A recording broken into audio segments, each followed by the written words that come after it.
Hey guys, it's Jordan and welcome back to my channel. Today I have actually a really different video for you guys and I'm really excited about it. This is something that I've wanted to film for quite a few months now, but I couldn't really decide the best way to do it or like how I wanted to go about filming it or sharing it with you guys, so I just kept putting it off. And eventually I got to the point where like I just want to show you guys, and so I just need to figure out a way to make it work. Today I'm going to be showing you how I took my regular old planner from Target and turned it into a bullet journal. It can be really overwhelming. Like, you watch these tutorials on YouTube or on Pinterest and they're always super artsy and detailed and very like production heavy. Like, I see these with like watercolor and I don't even know, like collages and all this stuff, and I'm like, that's so much work.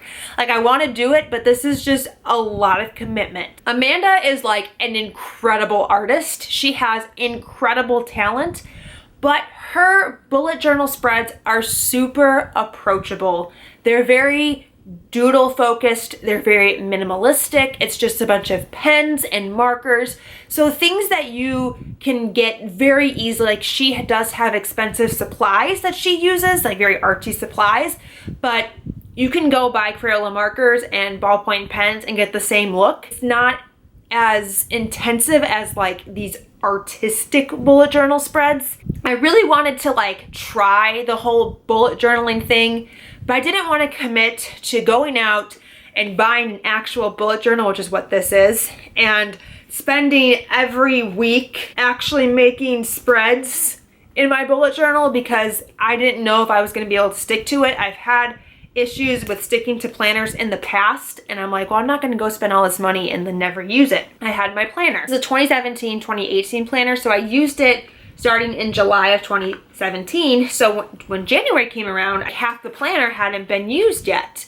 So I was like, this is a perfect place for me to try this out and see if I can make it work in like a traditional spread, where basically all I'm doing is decorating it. Like, I'm not doing any of like the hard spreads and counting boxes and like drawing out things. Like, I'm just coloring, which I can do. That's what I did. I used my planner here from January until June, and then I went out and purchased a bullet journal because I had committed to this planner for 6 months and I have been using this ever since. This was a great way to dip my toes into bullet journaling and see if I could handle it, if I would like it, if it was something that I was interested in and I could keep up with. I'm going to show you today how I turned a basic planner into a bullet journal. Something about this specific planner that was really helpful was this notes section in the back here. So you can see it was just pages of lined paper. That's really the area that I used to make all of the spreads that are pretty common to a bullet journal monthly spread. So I did things like my habit trackers, my expense trackers, my book stats, reading progress, all of those things I was doing in this section in the back. As for reference, this is in general what one of these monthly spreads looked like. So it gave you the calendar layout for the month, and then each week was a pretty basic lined setup. Having the pre-lined, pre-designated spread each week, each month, really made it a lot easier for me to get into the habit of bullet journaling, because there wasn't as much thought to go into it. I was really just having to take the designs that AmandaRachLee was posting and adapt them to a standardized layout. So I think the best way to show you how I turned a regular old planner into a bullet journal is to actually show you my planner. I think I'm going to show you the month of May because it's one of my favorites, and what I'm going to do is do an overhead shot of each of the pages, and then I will put on the screen the inspiration in which I took that page from, just so you can kind of see how I adapted the bullet journal spread into my planner. All these spreads were designed, created by AmandaRachLee. I did not come up with any of this on my own. She totally deserves all of the credit. Okay, so as I mentioned, I was going to show you my May plan with me, because I just think it's one of the cutest themes that Amanda had ever done, and I don't know, I love the lavender theme, and it's one of the best that I recreated, so I'm going to show you this one. So this is my monthly spread. This is the first thing that you see. Like, here's the end of April, and then you turn the page, and here is May. Like I mentioned, I'll show you somewhere on the screen here what Amanda's look like. Basically just followed the layout pretty much like she did. However, instead of putting the lavender bushels on the bottom of the page, I put them on the top because obviously I don't have any space in the bottom to really do any kind of design work, but I had this empty space up here, so I just moved it to the top.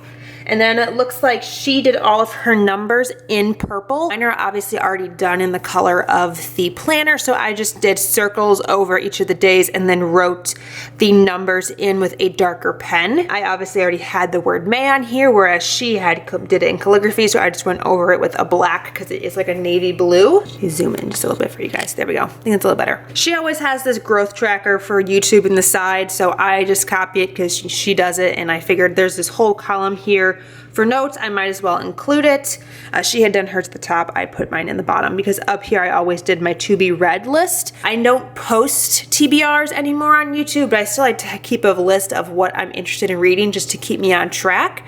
So that's usually where I would keep a list of that. So then this here's my first weekly spread. Very different from her first weekly spread. I did include the calendar, which she included in hers as well. I included the same quote that she did. I just moved it to a different area where I had space to write it, but in general I still did all of the days in calligraphy, so as you can see it says like Wednesday right here, and I just ignored it and I wrote Wednesday here in the big calligraphy to match what she was doing. I drew the purple circles over each of the days just like she had, and then I added in the little bushels of lavender just like she had around her days as well. And then rather than having like a weekly event section with the lavender surrounding it, I just chose to do the lavender around the May instead, just to kind of keep that incorporated like she did. So usually after she posts her Plan With Me video, she'll post subsequent weekly spreads on Instagram, and so that's where I always get the following week's spreads from. She'll do a live show on Sunday mornings of her actually creating the spread, and she usually posts it. So that's where I get any of the weekly spreads following that initial week she posts in her video. Here's another one.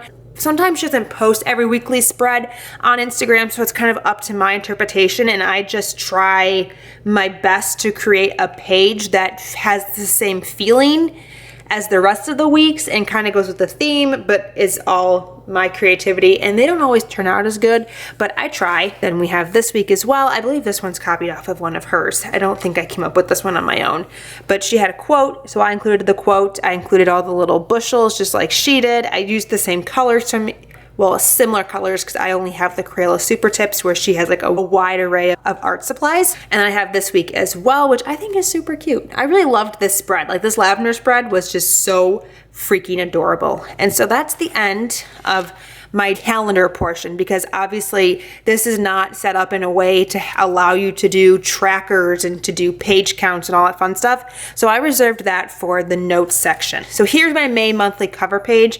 It looks exactly like her monthly cover page. It's just not at the beginning of the month. It's in like my monthly section in the back here. And then I did a habit tracker. I always did them in this layout. This is grid paper that I had that I just cut out and made it fit perfectly, because I did not have obviously a grid system or a dot system. I just had the line, so I had to find a way to make a grid spacing work. So I just cut out from grid paper and made it into my habit tracker. I also used that same method for a cleaning tracker. I'm really bad at cleaning and remember when I clean certain things, so I always do a cleaning tracker and I track what rooms are in my house and when I clean each thing. This is super helpful if you're bad at remembering when you clean things, and if you don't clean things all at once on one specific day. Then this is a page where I will take something that she's done in her bullet journal that I don't find useful in my bullet journal, whatever it may be, like a goals page or whatever, and I make it work for me. So I just take out whatever title she had, I make it a book stats page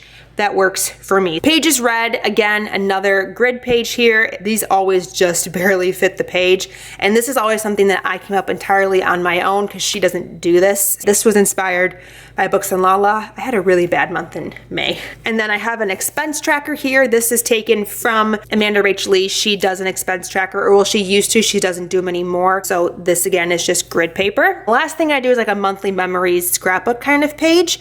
So I will put movie tickets in here, any things that I do, places that I go, mementos I want to save. I'll just tape it in here with some double-sided tape and then do a cute little border that again is inspired from something that she did in her bullet journal spread that I just made work for my purpose. And then she loves her quote pages. Her quote pages are usually opposite the title pages. So like in her journal, it was probably May was here and her quote page was here. Mine didn't always land perfectly like that, and I didn't always plan for it to. So I would just include the quote page wherever it fit best. Like in this particular month, it went to the end of my spread. Now I do it like she does in my bullet journal because it's a lot easier because everything is controlled by me. I don't have a pre-planned spread each month like I did here. That is just a little quick overview of my May monthly spread from this past year. I'm just going to really quickly flip through my whole journal and show you what I did for the first 6 months with my planner here and how I made it into a bullet journal that worked for me.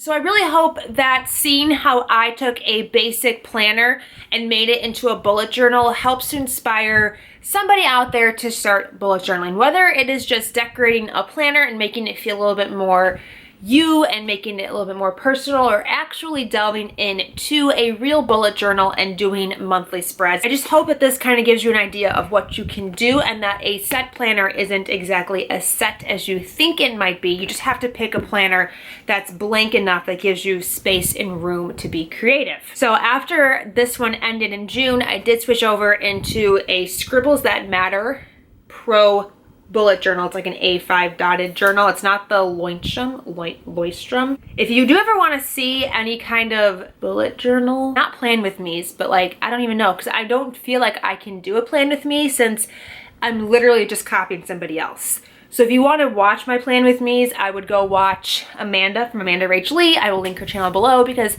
she's really the person that I'm following along as well. I really hope you guys enjoyed this video. Please tell me in the comments down below if you bullet journal or if you've been very intimidated by this trend like I was for the last couple of years, and if this maybe helped inspire you to approach it in a little bit different way where you can dip your toes in and see if you like it or not. Thank you guys so much for watching. Until next time, I will talk to you very soon. Bye!